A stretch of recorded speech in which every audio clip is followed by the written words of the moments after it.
Gracias, presidenta. Buenos días, señorías. Buenos días, ministro. Llevamos un montón de tiempo escuchándole a usted decir barbaridades sobre nosotros. Nos ha llamado populistas, nos ha llamado demagogos, nos ha llamado prácticamente de todo, y uno tendría la tentación de utilizar esta tribuna para contestarle, para responder a las cosas que nos ha dicho.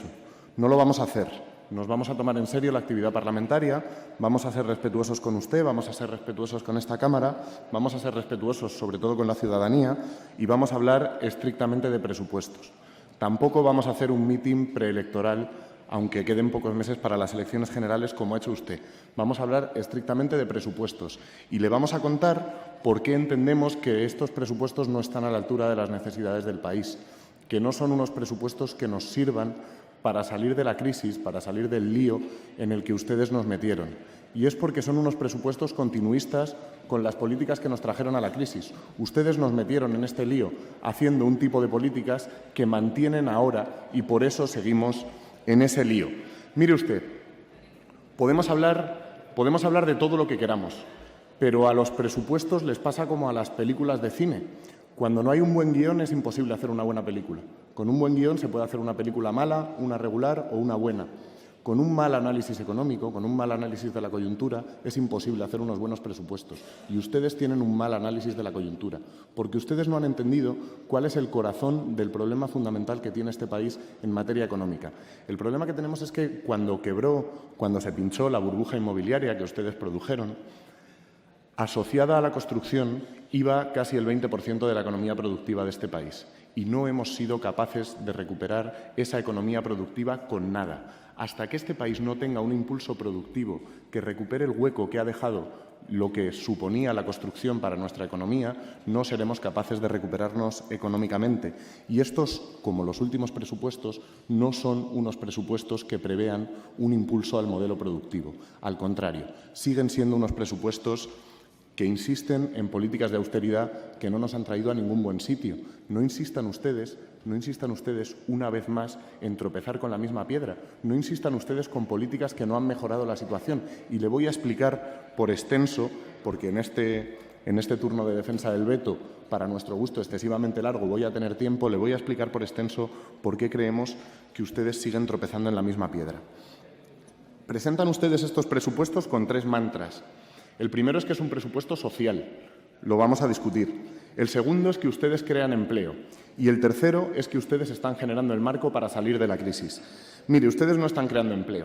Cuando uno mira las cifras de volumen total de salarios, cuando uno mira las cifras de volumen total de horas trabajadas, cuando uno mira cuántas horas trabaja cada asalariado al final de la semana, cuando uno mira cuánto gana cada asalariado al final del año, todas esas cifras bajan. En este país hay un volumen de salarios total menor este año que el pasado. En este país se trabajan menos horas este año que el pasado. Ustedes no están creando empleo, ustedes están creando puestos de trabajo apoyados en las reformas laborales de 2010 y 2012 que lo que hacen es trocear el empleo que ha quedado.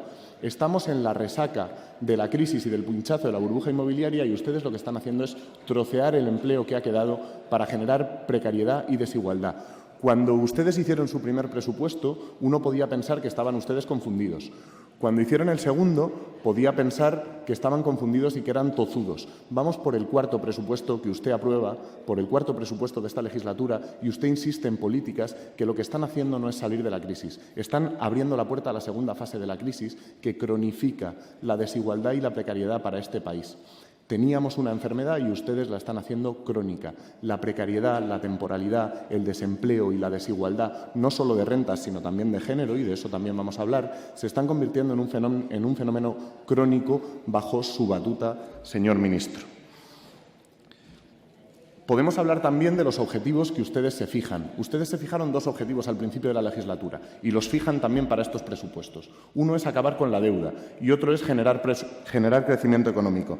Ustedes no solo no han acabado con la deuda, sino que la deuda supone ya casi el 12% del gasto público, el 11,8%, y ha crecido desde 2010 hasta el 101%. Es decir, que ustedes que han sacrificado casi todos los derechos sociales, que lo han sacrificado casi todo en gasto público, que han puesto a este país en una situación de desigualdad, en riesgo de pobreza a casi el 20% de la población, ustedes que han hecho todo eso para contener la deuda, han generado más deuda todavía de la que había cuando llegaron al Gobierno. Es decir, que cuando ustedes nos dicen gobernar es muy difícil, nosotros sabemos gobernar, nosotros tenemos experiencia de gestión, estos demagogos y populistas del cambio vienen a decirnos que van a gestionar mejor que nosotros porque no saben lo que es gestionar, nosotros somos gestores eficaces, no es verdad, no es verdad. Son ustedes muy ineficaces porque ustedes se fijan unos objetivos y no son capaces de cumplirlos, que es lo peor que se le puede decir a quien se quiere considerar un gestor eficaz. Porque nosotros podemos tener divergencias con usted y creer que estos presupuestos son injustos, pero el problema es que además de injustos son ineficaces. El problema es que usted es muy mal ministro y que ustedes son muy chapuceros, que no son capaces de alcanzar los objetivos que se fijan. El segundo es el crecimiento. Dicen ustedes, España vuelve a crecer y estamos en tasas de crecimiento interanual por encima del 3%. Pero, señor ministro, si ustedes en 2013 cambiaron la forma de medir el Producto Interior Bruto, ustedes cogieron y se acogieron a la normativa SEC 2010 de la Comisión Europea e introdujeron en el indicador del PIB la economía sumergida, que no estaba incluida en el PIB hasta 2013, y ahora ustedes calculan el PIB de una forma diferente. Incluyen la economía sumergida, el PIB aumenta en un 4,5% y cambiando el indicador le quieren contar a la sociedad española que ustedes generan crecimiento. Ustedes no generan crecimiento. El poco crecimiento que se genera por factores exógenos, que tiene que ver con el cambio de ciclo económico, con las políticas del Banco Central Europeo, que tiene que ver con el precio del petróleo, el poco crecimiento que se genera. Pero el problema es que no se está generando crecimiento, que es que ustedes han trampeado las cuentas, es que ustedes torturan las cifras y los datos en época electoral para contarle a la gente que hacen ustedes un presupuesto que no es real, que no es real. Ustedes cuentan, vamos a acabar con la deuda y la deuda crece. Ustedes cuentan, vamos a generar crecimiento económico y como no son capaces de generar crecimiento económico, torturan al INE, torturan las cifras y torturan los datos para decir que se crece. Ustedes lo que están haciendo es contar dentro del Producto Interior Bruto lo que antes no se contaba, que es la economía sumergida. Nosotros no tenemos ningún problema moral con que la economía sumergida se cuente en el INE, porque el INE es un indicador, en el indicador del INE del PIB, que es un indicador económico en el que se puede meter o no meter la economía sumergida, pero no se hagan trampas al solitario. El problema es que ese 4,5% que ustedes han metido en el Producto Interior Bruto no es crecimiento económico, es simplemente torturar las cifras y cambiar el indicador. Mire, señor ministro, nos dicen también, y se ha referido usted a los ayuntamientos del cambio, se ha referido en particular a los de Madrid y a los de Barcelona, que nosotros no queremos pagar la deuda. Y no es verdad. No es verdad que nosotros no queramos pagar la deuda. Sí es verdad que hay una parte de la deuda que no ha contraído la ciudadanía. El otro día conocíamos el dato de que en el Ayuntamiento de Madrid, gestionado por el Partido Popular, 3 de cada 4 euros del presupuesto, que no tenían que ver con el capítulo 1, con el capítulo de nóminas, 3 de cada 4 euros del presupuesto del Ayuntamiento de Madrid iban a parar a 17 empresas. Y buena parte de ese dinero lo que pagaba era sobrecostes en obras. Esa deuda que ha contraído el Ayuntamiento de Madrid hay que revisarla, porque no es una deuda de los ciudadanos, es una deuda contraída por una gestión que tiene más que ver con el golferío que con el interés general de la ciudadanía cuando se gestionan las instituciones públicas. Y esa deuda hay que revisarla y hay que auditarla. Pero eso no significa que nosotros no queramos pagar la deuda. Lo que pasa es que nosotros lo que decimos es que con sus políticas la deuda no se paga. Mire, el otro día íbamos, y había algunos senadores más, a una reunión a la Liga de Fútbol Profesional. Sabe usted la situación financiera de los clubes y su endeudamiento. Y los gestores de la Liga de Fútbol Profesional, el presidente de la Liga de Fútbol Profesional, nos decía, hemos hecho tres cosas contra la deuda de los clubes. La primera, controlar el gasto. Controlar el gasto y ser austeros. Ser austeros no significa recortarle derechos sociales a la ciudadanía. Significa, por ejemplo, como se ha hecho en ayuntamientos como el de Madrid, que el ayuntamiento no pague los palcos de los toros o de los teatros. Eso es ser austeros y con esa austeridad nosotros estamos de acuerdo. Controlar el gasto, lo primero. Lo segundo, potenciar el modelo de negocio. Nosotros tenemos que poner en valor el modelo de negocio que tenemos para pagar la deuda de los clubes, nos decía el presidente de la Liga de Fútbol Profesional. Y tercero, redistribuir. Con los beneficios de la venta de los derechos audiovisuales, redistribuimos entre los clubes más humildes para generar una salida a la crisis de deuda. Y le decíamos con cierta ironía al presidente de la Liga de Fútbol Profesional, que parecía de Podemos, que ese es exactamente el modelo que nosotros proponemos. Nosotros lo que decimos es, hay que controlar el gasto y hay que ser austeros, pero no hay que ser austeros recortándole derechos a la ciudadanía, hay que ser austeros recortándole privilegios a quien los tiene y no los debe tener a cuenta del erario público, hay que ser austeros en el pago de sobrecostes, que han sido bestiales en las administraciones gestionadas por el Partido Popular, hay que potenciar el modelo de negocio, que en el caso de un país no es un modelo de negocio, es el modelo productivo. El modelo productivo que en este país es escuálido porque ustedes no han apostado por regenerarlo, ustedes no han apostado porque salgamos de la crisis generando valor añadido,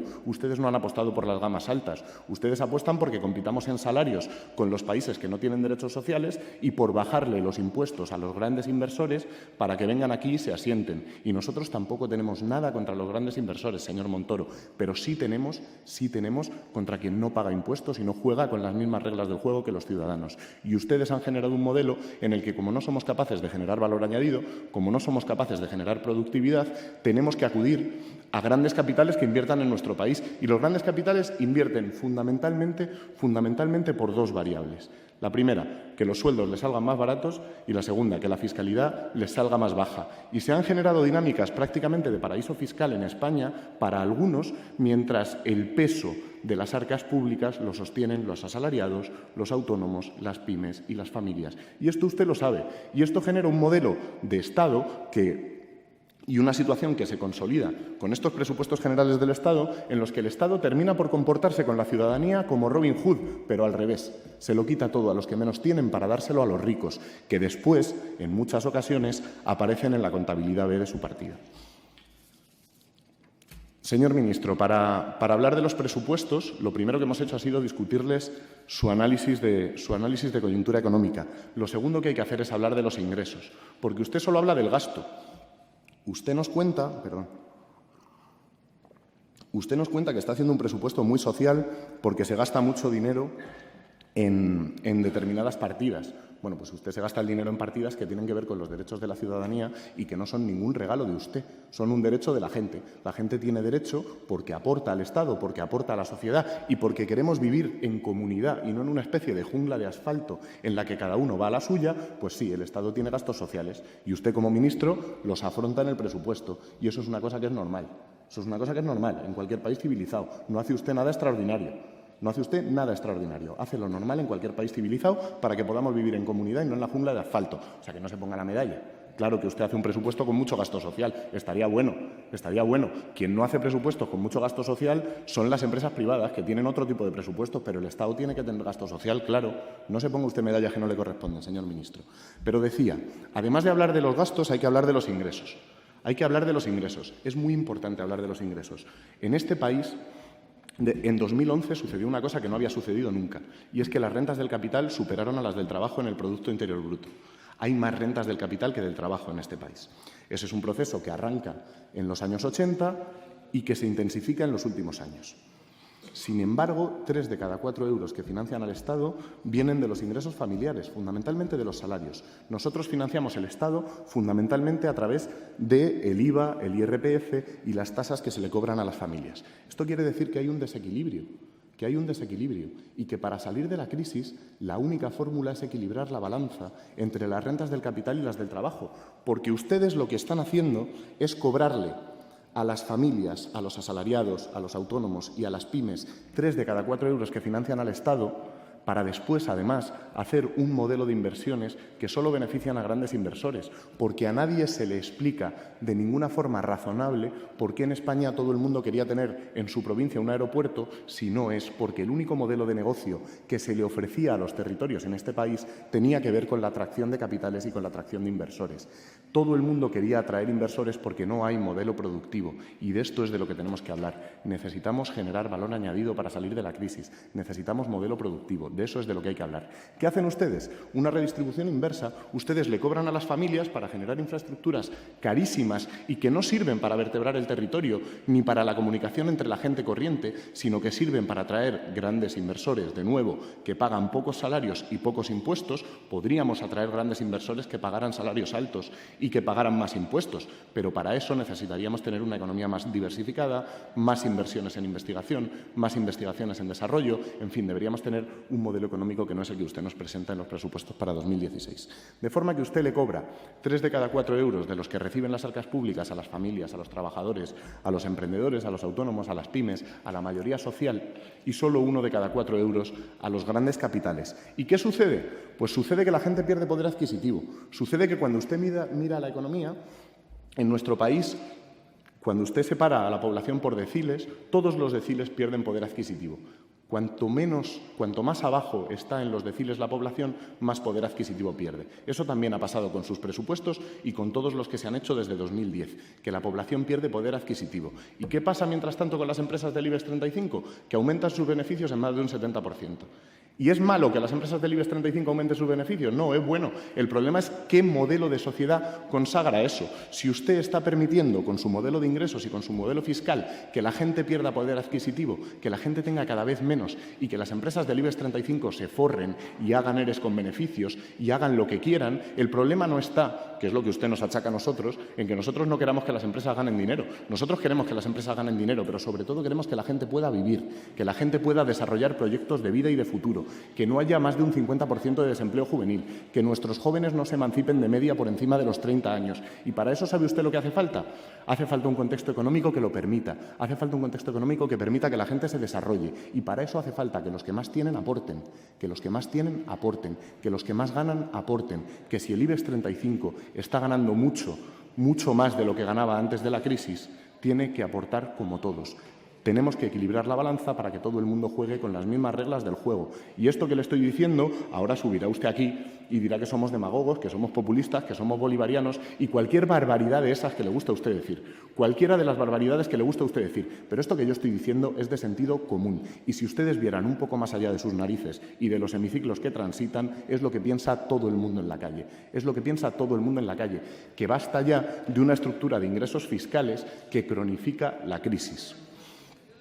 Mire, nosotros no entendemos tampoco una estructura de ingresos del Estado que permite que los técnicos e inspectores fiscales nos digan que hay más de 70.000 millones de euros al año que se nos van por el desagüe del fraude fiscal. Y eso no lo decimos los de Podemos, lo dicen los técnicos de Hacienda. Sus técnicos de Hacienda, los que trabajan en su ministerio, nos están diciendo que hay más de 70.000 millones de euros que se van por el desagüe del fraude. ¿Y qué sucede? Bueno, sucede que usted hace una amnistía fiscal vergonzosa, pero de eso ya se ha hablado mucho y tampoco es cuestión de traerlo a debate en plenos presupuestos generales del Estado. Lo que sucede es que la agencia tributaria está infradotada.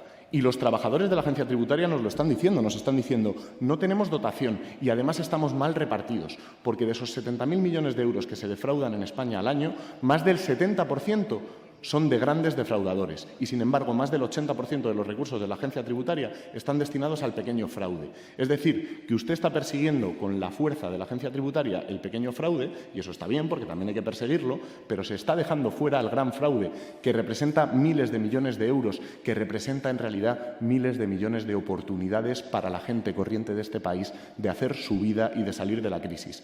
Cada euro invertido en la agencia tributaria en un país con este problema que le estoy diciendo de fraude es una inversión de futuro, es una inversión de país y es una inversión que nos permite salir adelante. No infradote a la agencia tributaria, atienda a las enmiendas que le vamos a presentar en el articulado, entiendo que al veto no lo van a atender, pero atiendan a las enmiendas que le vamos a presentar al articulado y atienda a la agencia tributaria. Dotar a la agencia tributaria para que luche contra el gran fraude fiscal es una de las claves para que podamos salir de la crisis. Usted sabe lo que se puede hacer con 70.000 millones de euros al año. Usted lo sabe muy bien, porque usted ha gestionado. Gestiona muy mal, pero gestiona y lo sabe. Sabe que con 70.000 millones de euros al año se pueden hacer muchas cosas. Pero no se ría, sí es verdad. Si es que usted nos lo dice siempre y esta vez tenemos la oportunidad de contestarle. Usted siempre nos dice lo mismo. Bueno, el presidente nos llama adanes, que es una palabra que le encanta, nos llama adanes. Estos adanes que no han gestionado nada en la vida no saben lo difícil que es gobernar. Pero si es que si su modelo de gestión era el de Rato, era el de Bárcenas, era el de toda la gente que termina por pasar por las comisarías y por las cárceles, casi mejor los que no hemos gestionado nunca, pero venimos con ganas, con un modelo nuevo y sabemos lo que nos hacemos. Igual que lo sabe usted. Lo que pasa es que nuestro modelo es mejor, señor Montoro. Hágame caso. Mire, Hemos hablado de los ingresos, hemos hablado de la fiscalidad, hemos hablado del fraude. Hablemos de los gastos y de su supuesto presupuesto social. De lo primero De lo primero que me gustaría que habláramos al hablar de los gastos es de las pensiones. Es de las pensiones. Usted gasta un 3% más en pensiones en el próximo ejercicio. Y eso está bien. El problema es que hay un 8% más de pensionistas. Es decir, que el dinero que usted destina a las pensiones es manifiestamente insuficiente y que los pensionistas siguen perdiendo poder adquisitivo. Han perdido poder adquisitivo por valor de un 5% desde el inicio de la crisis. Usted se ha gastado el 45% del Fondo de Reserva de la Seguridad Social y ¿sabe lo que pasa? Que donde en 1980 había 7 personas tributando por pensionista, hoy hay 3. Hoy hay 3. Así que con su gestión de las pensiones, los pensionistas de hoy lo pasan peor. Lo pasan peor y pierden poder adquisitivo. Pero el problema es que las pensiones de mañana no están aseguradas. Es que su modelo no asegura las pensiones de mañana, porque las pensiones no se pagan solo con el Fondo de Reserva de la Seguridad Social. Las pensiones hay que pagarlas generando modelo productivo, generando valor añadido, generando inversiones, saliendo de la crisis por arriba y no con el modelo este chapucero en el que solo gana el IBEX 35 en el que usted nos ha metido.